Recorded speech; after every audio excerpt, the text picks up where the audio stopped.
Juggling everything from respectable salutes to the small-screen animated section of Disney's increasingly successful Star Wars endeavor, to utterly genius callbacks that are so subtle they probably slipped right on past your senses undetected. There's a reason Rogue One has earned more than its fair share of gripping rewatches in the time since 2016. Gareth here from What Culture Star Wars, and here are 10 insane Easter eggs you totally missed in Rogue One. Number 10. Various Star Wars Rebels nods. With this particular Star Wars story going down during the time of a burgeoning rebellion, many who had been happily taking in the various adventures of Ezra Bridger and the gang, spearheading Dave Filoni's Star Wars Rebels animated series, were crossing their fingers tightly that at least one cheeky nod to the show would find its way into the live-action sphere. Well, they were in luck. In the wake of a Rogue One TV spot showcasing what seemed like the appearance of Hera Syndulla's light freighter by the name of Ghost in the flick, the eventual finished article brought even more Rebels fun to the party. On top of that ghostly Easter egg, as part of the Rebel Alliance fleet, General Syndulla is summoned to the briefing room over the intercom whilst on Yavin 4. Chopper rocks up for a brief spin in the background, and a Hammerhead Corvette, first used in canon during Rebels, was used to ram one Imperial Star Destroyer into another late in the day. Number 9. Familiar leaders. Gareth Edwards and the gang had the brilliant brainwave to infuse unused footage from A New Hope to bring a few members of the Rebel Alliance's familiar flight crew back into the cinematic action. Both Gold and Red leaders, played by Angus McInnes and the late Drew Henley respectively, soar onto the scene during Rogue One's deeply compelling climactic space battle over Scarif. Yet it was another member of these two well-known squadrons that made the biggest impression in the end. After being dramatically gunned down by a TIE fighter in the conflict, Red 5 is ultimately no more, and paves the way for none other than Luke Skywalker to take up the position in the squad by the time A New Hope rockets into play, in the immediate aftermath of the pulsating skirmish. Neither moment steals the show as the flashiest of Easter eggs, but sprinkling some OG footage and foreshadowing into a film that had already successfully combined modern filmmaking technology and storytelling with the all-round feeling that was conjured up in those original trilogy offerings, acted as the icing on this intergalactic cake. Number 8. Gareth Edwards' Cave Monsters. Gareth Edwards simply could not resist throwing a few cheeky winks at his monster-mashing past into Rogue One's already stacked and rich background. Or rather, his crew couldn't. Coming during the scenes which go down in Saw Gerrera's chilling cave on Jedha, the director would reveal on the Star Wars show that there are a number of paintings on his wall that contain more than a few nods to Edwards' overflowing monster back catalogue, and that he also hilariously wasn't even in on the references coming into the shooting of the scenes. As he put it, in Saw's cave there are some cave paintings. One of them is of the creatures that were in my first film called Monsters. And then there's some Mutos and Godzilla. I didn't ask for it, they just did it as a joke. I came in one day and spotted it in the middle of a take. Turns out Titans are canon in this galaxy far, far away, and Darth Vader vs Godzilla on Mustafar in the coming years is pretty much a formality.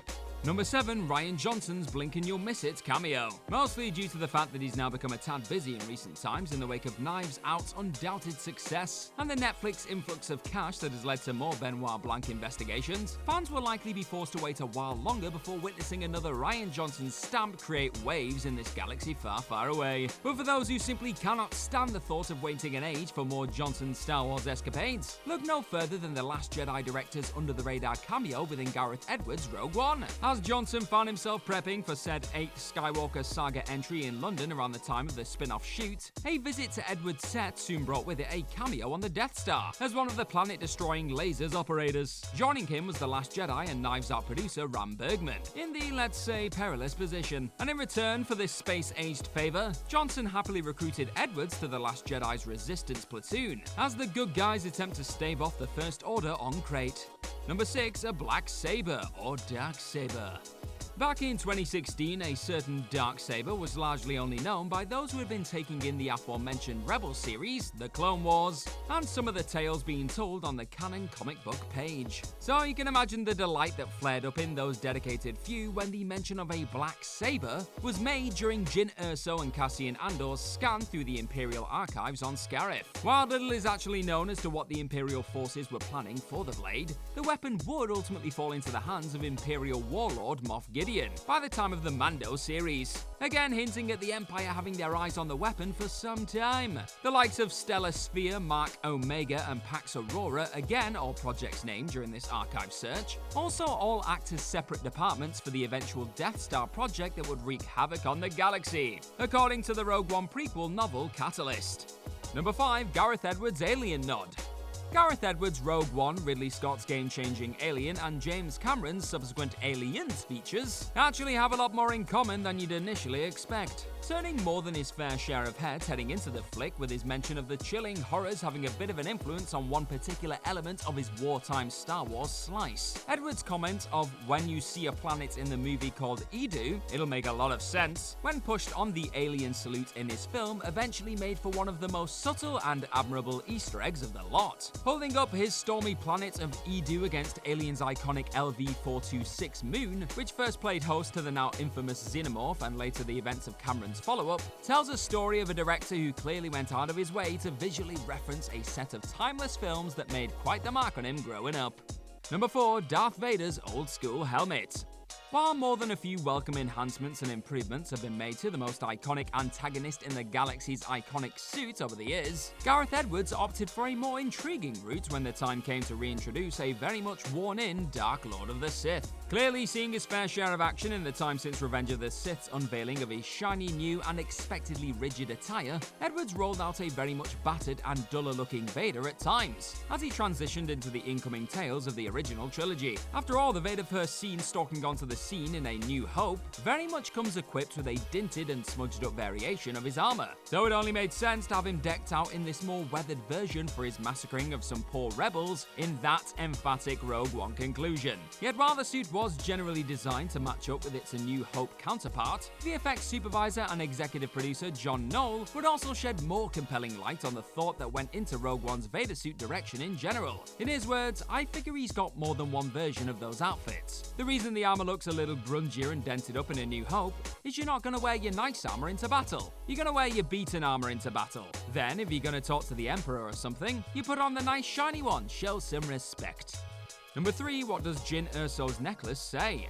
The ever-present Star Wars language of Arabesh is still being used to this day to sneak phrases like milk and Gungan snacks into the background of the latest Obi-Wan Kenobi Disney Plus offering. But sticking with Rogue One's various sneaky Easter egg delights, Arabesh is actually at the center of one of the most sentimental beats occupying Edward's emotional rollercoaster of a rebel tale. Found chiseled into a kyber crystal necklace gifted to Jyn Erso by her mother, who was tragically murdered via death trooper blast early on in the flick. Words alluding to the importance of the Force to Rogue One's leading light can be spotted in Arabesh on the jewelry. And while some have noted that the phrase actually reads "trust the Force," Jyn actor Felicity Jones would reflect that the necklace boasted the more generally known "May the Force be with you" when nudged on the matter in an interview around the time of Rogue One's release. Either way, the Force is most definitely strong with this pendant. Number 2. JEDHA Marketplace's many appearances. It quite simply wouldn't be Star Wars without a trip to a marketplace or cantina of sorts, playing host to a wide variety of the galaxy's most eclectic beings. And sure enough, Gareth Edwards was only all too happy to deliver the passing Easter egg goods upon touching down on the eventually doomed planet of Jedha. Forcing many a double take from the get-go was the emergence of A New Hope a-holes Evazan and Ponda Baba, known for being at the center of a certain infamous amputation on Mos Eisley. But they were also joined by an RA-7 droid, also known for A New Hope showing, a Viper probe droid first seen in The Empire Strikes Back, and an AT-ST making its presence initially known in Return of the Jedi. Elsewhere, Warwick Davis made his comeback to the galaxy far, far away via prosthetic creation too, showing up as an alien creature working with Saw Gerrera named Weeteef Sayobi. Sadly though, one cameo too far came in the form of former Solo A Star Wars Story directors Chris Miller and Phil Lord's Jedha outing, with both former Star Wars helmers being dragged away from the shoot due to the filming taking too long, and Miller having to rush off to a meeting involving a school he wished his children to attend while shooting their then incoming project. Number 1. Willing an idea into existence.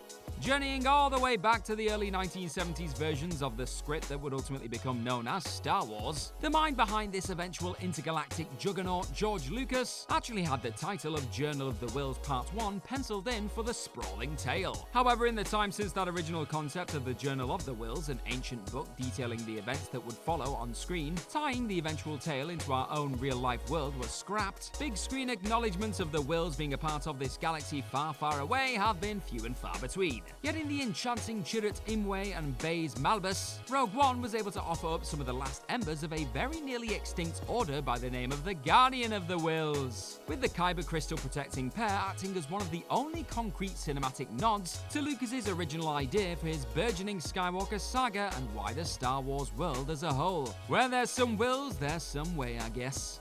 And that rounds off our list. Know of any other insane Easter eggs people totally missed in Rogue One? Let us know all about them in the comment section right down below, and do not forget to like, share, and click on that subscribe button while you're at it. Also, if you like this kind of thing, then head on over to whatculture.com and find some more incredible articles just like the one this video you're watching right now is based on. I have been Padawan Gareth from What Culture Star Wars. Thank you very much for watching this video today. May the Force be with you, and hopefully I will see you very, very soon. Bye-bye.